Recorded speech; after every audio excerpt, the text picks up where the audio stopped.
नमस्कार दोस्तों, खुंगा एकेडमी के YouTube चैनल पर आप सभी लोगों का स्वागत है। आज पुनः हम लोग अपनी क्लास को आगे बढ़ाते हैं और यह बैच जो है आर्मी के बच्चों के लिए है और जो टॉपिक है वह है जुडिशरी सिस्टम, यानी भारत की जो न्यायपालिका है उसके बारे में हम लोग क्या करेंगे। आज जितने प्रश्न पूछे गए हैं उन सभी पर चर्चा करने वाले हैं। जुडिशरी से क्या क्या क्वेश्चन आपके पूछे जाते हैं, तो देखिए कि जो पहला क्वेश्चन है आपका लिखा है कि भारत के उच्चतम न्यायालय के न्यायाधीशों की नियुक्ति कौन करता है। ऑप्शन है आपका president, chief justice, prime minister और काउंसिल ऑफ मिनिस्टर। ये चार ऑप्शन दिए गए हैं, बताइए क्या होगा। तो देखिए बेटा, यदि हम बात करते हैं प्रेसिडेंट की, यानी इस जो नियुक्ति करता है कौन करता है, राष्ट्रपति यानी प्रेसिडेंट करता है। और यह हमारे संविधान यानी भारतीय संविधान का जो अनुच्छेद है, आर्टिकल है 124 124 के तहत क्या करता है कि भारत का राष्ट्रपति, यानी यहीं पे लिख लेते हैं, भारत का जो राष्ट्रपति है, भारत का राष्ट्रपति सुप्रीम कोर्ट के क्या करता है, CJI chief justice of India की क्या करता है, नियुक्ति करता है। ठीक है, चलिए अब हम अगले प्रश्न की तरफ बढ़ते हैं और अगला प्रश्न है आपका कि सर्वोच्च न्यायालय के न्यायाधीश किस आयु में सेवानिवृत्त होते हैं, यानी what is the retirement age of the जज ऑफ सुप्रीम कोर्ट, यानी जो सुप्रीम कोर्ट का जज है उसे कितने साल में क्या किया जाता है, उसे पद से हटाया जा सकता है। ठीक है, तो ऑप्शन आपका दिया है 16 ईयर्स, बी ऑप्शन दिया है 22 ईयर्स, 62 ईयर्स, सी ऑप्शन है 64 ईयर्स और डी ऑप्शन है 65 ईयर, यानी 60 साल, 62 साल, 64 साल और 65 साल। तो किस साल में उनको क्या है, सेवानिवृत्ति कर सकते हैं। तो इसका सही जवाब होगा डी ऑप्शन। ठीक है, यानी 65 साल में उसे सेवानिवृत्ति कर सकते हैं। ठीक है, और क्या इसके आधार हो सकते हैं जिससे हम सेवानिवृत्ति कर सकते हैं। तो यदि हम सेवानिवृत्ति की बात करते हैं, यदि हमारा जो CJI है वह क्या करे, संविधान के प्रति दुर्व्यवहार करे, क्या करे, संविधान के प्रति दुर्व्यवहार करे, किसी भी प्रकार का दुर्व्यवहार करे या संविधान का अतिक्रमण करने लगे, यानी अपने पावर का क्या करे, गलत इस्तेमाल करना लगे, तो उस आधार पर क्या है, उसे पद से हटाया जा सकता है। और क्या इसके आधार हो सकते हैं, यदि संसद के आपको पता है संसद के दो सदन है। संसद के दो सदन क्या क्या है, एक आपका लोकसभा है और एक है आपका राज्यसभा। यदि दोनों सदन क्या करे, 2/3 बहुमत से यदि पारित कर दे, 2/3 बहुमत से यदि पारित कर देता है तो क्या होगा कि उसे पद से हटाया जा सकता है। लेकिन प्रश्न बस आपका यही था कि उसे हटाने की जो आयु पूछा है, यानी एज जो लिमिट है कितनी होनी चाहिए, 65 ईयर्स होनी चाहिए। अब अगला प्रश्न है कि who was the first women जज ऑफ द सुप्रीम कोर्ट, यानी जो उच्चतम न्यायालय है, उच्चतम न्यायालय की प्रथम महिला न्यायाधीश कौन थी। ऑप्शन है आपका, जो ऑप्शन दिया है वो देखिए क्या है। पहला ऑप्शन आपका दिया हुआ है यहां पर, देखिएगा बेटा, जो पहला ऑप्शन दिया है यहां पे सुजाता मनोहर, बी ऑप्शन दिया है रूमा पाल, सी ऑप्शन है MS फातिमा बीबी और डी ऑप्शन है नॉन ऑफ दीज, इनमें से कोई नहीं। तो यदि हम बात करते हैं कि इसमें से कौन होगा, तो बेटा इसमें जो सही जवाब है MS फातिमा बीबी। MS फातिमा बीबी को 1869 यानी 1879 में इनको क्या किया गया था, सॉरी बेटा, ये जो इसका यह जो जज बनी थी, यानी CJI जब इनको नियुक्त किया गया था, CJI जब इनको बनाया गया था भारत का, यानी चीफ जस्टिस ऑफ इंडिया, ठीक है, तो यह बनी थी 6 अक्टूबर, यानी 6 अक्टूबर 1900 क्या था, 1989 में यह बनी थी, यानी 89 में इनको क्या किया गया था, बनाया गया था। ठीक है, और इनका पूरा नाम है मीरा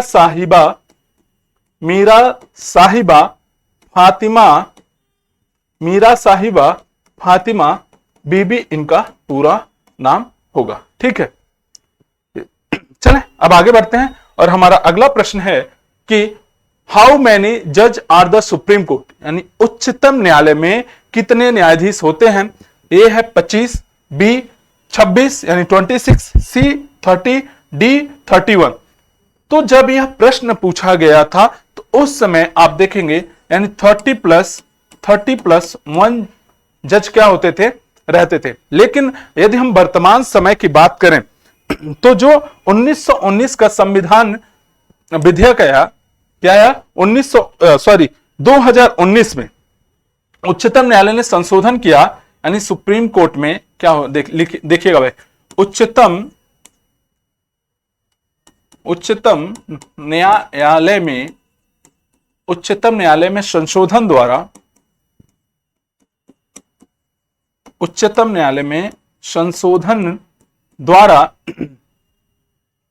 2019 में जो इसकी संख्या थी वह 33+1 यानी अब वर्तमान यानी प्रेजेंट टाइम में 34 कर दिया गया है। कितना 34 कर दिया गया था, उस समय क्या था 31 था। चलिए अब अगला प्रश्न है आपका कि जजेस of the supreme court and high court can be remove by, यानी जो उच्च न्यायालय यानी हाई कोर्ट की बात कर रहा है यहां पर, किसकी हाई कोर्ट की बात कर रहा है कि न्यायाधीश के उसके पद से कौन हटा सकता है, the president, parliament, union council of minister, डी है chief justice of the supreme court. तो कौन इसको हटा सकता है बताएं, क्वेश्चन नंबर 5 का कौन हटा सकता है बताइए। आप लोग बताएंगे कि यदि उच्च न्यायालय के न्यायाधीश को उसके पद से हटाना है तो कौन हटा सकता है, तो यानी इसके लिए क्या होगा, संसद में विशेष बहुमत लाया जाएगा। क्या लाया जाएगा, संसद में विशेष बहुमत, संसद में विशेष बहुमत द्वारा। ये नहीं है कि आप जो क्या है न्यायाधीश है उसको ऐसे ही हटा सकते हैं। तो संसद में क्या होगा, संसद में विशेष बहुमत लाया जाएगा। यदि विशेष बहुमत पारित हो जाता है, यानी विशेष बहुमत संसद के किस सदन में, लोकसभा और राज्यसभा, यदि दोनों सदनों में विशेष बहुमत से पारित हो जाता है तो इसे क्या है हटाया जा सकता है। तो इसका बेटा जो सही जवाब होगा क्या होगा, द प्रेसिडेंट होगा, यानी प्रेसिडेंट के विशेष क्या करेगा, हटा सकता है। अगला क्वेश्चन है which of the following chief justice of India had the opportunity of the act as the president India, यानी निम्नलिखित में से भारत के वह मुख्य न्यायमूर्ति कौन है जिन्हें भारत के राष्ट्रपति के रूप में काम करने का अवसर प्राप्त हुआ। यानी सीधा सा मतलब है कि भारत के कौन ऐसे न्यायाधीश रहे हैं जिन्होंने भारत के राष्ट्रपति के रूप में भी काम किया है। तो जस्टिस आपका दिया है मेहरचंद महाजन। क्या दिया है, जस्टिस मेहरचंद महाजन। बी ऑप्शन है आपका पीबी गजेंद्र गढ़कर, सी ऑप्शन है एम हिदायतुल्लाह, डी है आपका पीएन भगवती। तो बेटा इसका सही जवाब होगा सी, यानी जस्टिस एम हिदायतुल्लाह। ऐसे जो न्यायाधीश थे, ठीक है, जो जज के रूप में क्या किए हैं, न्यायाधीश थे जो प्रेसिडेंट के रूप में काम किए। आपको पता है कि यदि भारत का राष्ट्रपति है, यदि राष्ट्रपति अपने पद पर नहीं है तो उसके कार्यभार को कौन देखेंगे, उपराष्ट्रपति देखते हैं। कौन देखते हैं, उपराष्ट्रपति देखते हैं। यदि उपराष्ट्रपति नहीं है तो उपराष्ट्रपति के कार्यभार को कौन देखता है, सीजेआई देखता है। यदि सीजेआई नहीं है तो जो अभी हमने बात किया था आप लोग को 33+1, इस 33 में से जो सबसे वरिष्ठ सदस्य होंगे, वह क्या होंगे, वह इसके यानी राष्ट्रपति के रूप में काम कर सकते हैं। किसी बच्चे का बहुत ही प्यारा प्रश्न पूछते हैं कि सर यदि एक ही बार क्या हो, सभी लोग फ्लाइट में सैर कर रहे हो, जा रहे हैं और क्या हो, फ्लाइट दुर्घटना हो जाए और उस हादसे में सभी लोग ना बचे तो बेटा इसका सीधा सा जवाब है कि राष्ट्रपति एक ऐसा पद है कि वो कभी भी खाली रह नहीं सकता। कोई ना कोई क्या है उस पर कार्य करने के लिए तैयार वहां पे बैठना होगा। ठीक है, तो कुछ आप लोग के पता है दिमाग में शैतानी बातें चलती रहती हैं पूछने के लिए, तो बहुत बड़ी बात नहीं है। ठीक है, आप लोग के जो भी प्रश्न होंगे उन सभी प्रश्नों के हम जवाब देने के लिए तैयार हैं। ठीक है बेटा, ऐसे थोड़ी आ गए हैं आप लोग को पढ़ाने के लिए। चलिए अगला क्वेश्चन है कि who was the first women chief justice of A high court of the state of India, यानी भारत के राज्य क्षेत्र में उच्च न्यायालय की प्रथम महिला मुख्य न्यायाधीश कौन थी। आपका ए ऑप्शन दिया है जो आपका ए ऑप्शन है देखिएगा सुनंदा भंडारे, बी ऑप्शन है फातिमा बीबी, सी ऑप्शन है लीला सेठ और डी ऑप्शन है अन्ना चांडी। तो यदि बात करते हैं कि भारत के राज्य क्षेत्र के उच्च न्यायालय में प्रथम महिला न्यायाधीश कौन थी, तो बेटा आप देखेंगे ये थी लीला सेठ। कौन थी? लीला सेठ। 1991 में यह हिमाचल प्रदेश, कहां पे? हिमाचल प्रदेश। हिमाचल प्रदेश में क्या थी? यह उच्च न्यायालय के न्यायाधीश के रूप में क्या की थी? काम की थी, यानी हाई कोर्ट। ठीक है, क्या? हाई कोर्ट में। अगला प्रश्न है, देखिएगा अगला प्रश्न आपका कह रहा है कि the supreme court of India was the setup, यानी भारत के उच्चतम न्यायालय। बेटा हमेशा कीवर्ड को याद रखिएगा, क्या पूछ रहा है? कह रहा है उच्चतम न्यायालय। यह जो उच्चतम न्यायालय है, उच्चतम न्यायालय की स्थापना की गई थी by the constitution, by of the law of a parliament, by a presidential order, by of the act 1947। यदि उच्चतम न्यायालय की स्थापना की बात करें तो आपको पता है कि जो रेगुलेटिंग एक्ट आया था 1773 में, क्या आया था? Regulating act. रेगुलेटिंग एक्ट के द्वारा भारत में सबसे पहले क्या हुआ था? उच्चतम न्यायालय की स्थापना की गई थी। बाद में जब हमारा देश का संविधान बन गया तो अनुच्छेद 124 के तहत, जब हमारा देश का संविधान बन गया तो अनुच्छेद 124 के तहत क्या किया गया था कि हमारे लिए, यानी हमारे देश के लिए उच्चतम न्यायालय की स्थापना की गई थी। और वो क्या होगा? बाय द कॉन्स्टिट्यूशन, यानी संविधान सभा द्वारा। किसके द्वारा? संविधान द्वारा। ठीक है, संविधान द्वारा इसकी स्थापना की गई थी। अगला प्रश्न है कि the Indian judiciary is the headed by, यानी भारतीय जो न्यायपालिका, जो जुडिशरी है, के शीर्ष स्थान पर कौन आता है? ए आपका कह रहा है the president, be the prime minister, see the supreme court, D the parliament. बताइए इसका जवाब क्या होगा? राष्ट्रपति होंगे, प्रधानमंत्री होंगे, उच्चतम न्यायालय होगा या संसद होगा? यदि भारतीय न्यायपालिका के शीर्ष स्थान पर आता है तो सबसे पहले सुप्रीम कोर्ट आता है, यानी आपको पता है सुप्रीम कोर्ट के बाद आपका हाई कोर्ट आता है, हाई कोर्ट के बाद आपका डिस्ट्रिक्ट कोर्ट आता है, डिस्ट्रिक्ट कोर्ट आता है। ठीक है, डिस्ट्रिक्ट कोर्ट के नीचे अन्य सभी न्यायालय क्या करते हैं? यानी काम करते रहते हैं। ठीक है, तो जो आपका ये तीन है, ये तीन सबसे ज्यादा क्या है? इंपॉर्टेंट है। इसको क्रम को याद रखिएगा। अब देखिए अगला प्रश्न है कि chief justice of the supreme court is the appointment bye, यानी जो उच्चतम न्यायालय के मुख्य न्यायाधीश हैं उनकी नियुक्ति कौन करता है? स्पीकर ऑफ लोकसभा, क्या कह रहा है? Speaker of Lok Sabha, chairman of Rajya Sabha, prime minister और प्रेसिडेंट। तो बताइए इसका सही जवाब क्या होगा? यानी जो उच्चतम न्यायालय का, यदि हम न्यायाधीश की बात करते हैं तो उच्चतम न्यायालय के न्यायाधीश यानी सुप्रीम कोर्ट के जो जस्टिस होते हैं उनकी नियुक्ति राष्ट्रपति करता है। फिर कह रहे हैं आप लोकसभा, यानी लोकसभा क्या है? Speaker of Lok Sabha. तो लोकसभा का जो स्पीकर होता है, ठीक है, तो लोकसभा के स्पीकर की नियुक्ति उसके जो सदस्य होते हैं लोकसभा में, लोकसभा के सदस्यों द्वारा उसी में से चुन लिया जाता है किसी को स्पीकर। जैसे आज वर्तमान समय में कौन है? ओम बिरला जी हैं। फिर कह रहा चेयरमैन ऑफ द राज्यसभा, तो राज्यसभा के जो सदस्य हैं, यानी आपको पता है चेयरमैन ऑफ लोकसभा जो उपराष्ट्रपति होता है वही राज्यसभा का सभापति के रूप में काम करता है। ठीक है, प्राइम मिनिस्टर जो मंत्रिपरिषद होती है, जो लोकसभा से चुन के आते हैं, लोकसभा के सदस्यों में से क्या है? एक पर्सन, यानी एक चेहरे को क्या करते हैं? प्रधानमंत्री के रूप में चुन लिया जाता है। तो इसका जो सही जवाब होगा क्या होगा? प्रेसिडेंट होगा।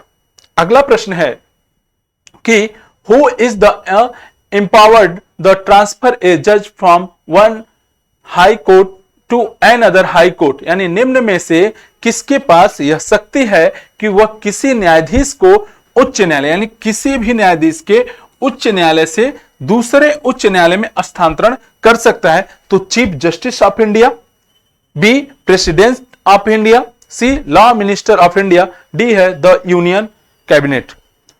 यानी भारत का मुख्य न्यायाधीश, भारत का राष्ट्रपति, भारत का विधि मंत्री या कैबिनेट मंत्री। तो आप देखेंगे जो इसकी बात कर रहे हैं कौन करेगा?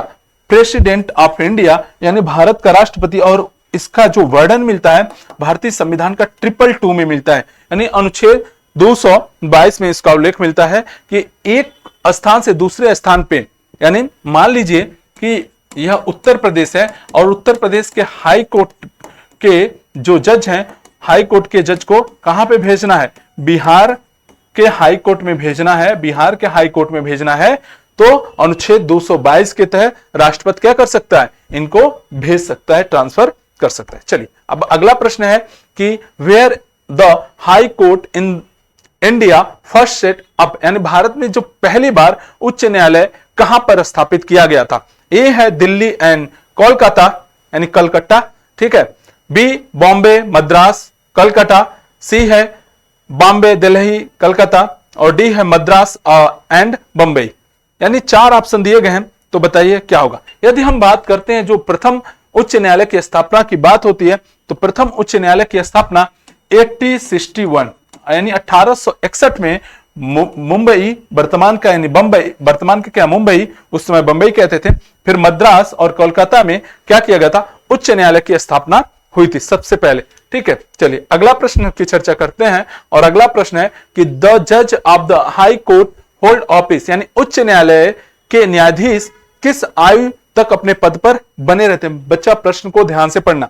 इससे पहले जो हम प्रश्न किए थे वह सुप्रीम कोर्ट के जज की आयु के पूछा था, लेकिन यहां पर जो प्रश्न है आपका हाई कोर्ट के जज की बात कह रहा है, ठीक है। तो ड्यूरिंग ऑफ द प्लेजर क्या है प्रश्न आपका 30 नंबर ना, हाँ, during of the pleasure of chief justice of India, ठीक, यानी जो उसकी उम्र होती है ड्यूरिंग जज की चीफ जस्टिस की, वो कितना होता है? 65। फिर यहां पे कह रहा है the title the have attended 62 years of ago, title the have attended 65 year ago as long the deserve, यानी कोई सीमा नहीं है। तो यदि हम बात करते हैं हाई कोर्ट के जज की, तो क्या होगा? उसकी जो सीमा है हटने की वह होगा आपका 62 ईयर। कितना होगा? 62 ईयर होगा बेटा। क्या होगा? 62 ईयर होगा, यानी जो इसका सही जवाब होगा बी होगा। चलिए आज और आपका अगला प्रश्न है हु अपॉइंट द जज ऑफ डिस्ट्रिक्ट कोर्ट, यानी जो जिला न्यायालय के न्यायाधीशों की नियुक्ति किसके द्वारा की जाती है? ए ऑप्शन है गवर्नर राज्यपाल के द्वारा, बी है मुख्यमंत्री के द्वारा, सी है विधि मंत्री यानी लॉ मिनिस्टर, डी प्रेसिडेंट राष्ट्रपति। यदि किसी भी जिला न्यायालय के न्यायाधीशों की नियुक्ति की बात होती है तो कौन करता है? गवर्नर करता है, यानी उस राज्य का राज्यपाल। क्या होगा? जो राज्यपाल होगा वही करता है, ठीक है। चलिए तो ठीक है बेटा, आज के प्रश्नों की श्रृंखला आपके जो जुडिशरी से थी, भारत की न्यायपालिका से थे, इतने प्रश्न आपके पूछे गए थे। इन सभी प्रश्नों को हमने देखा और उन सभी प्रश्नों को हमने चर्चा किया।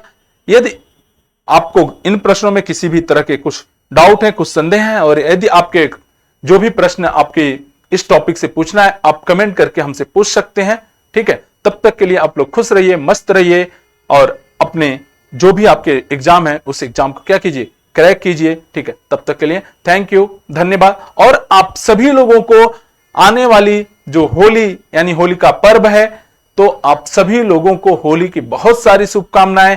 आप सभी को हैप्पी होली। Thank you.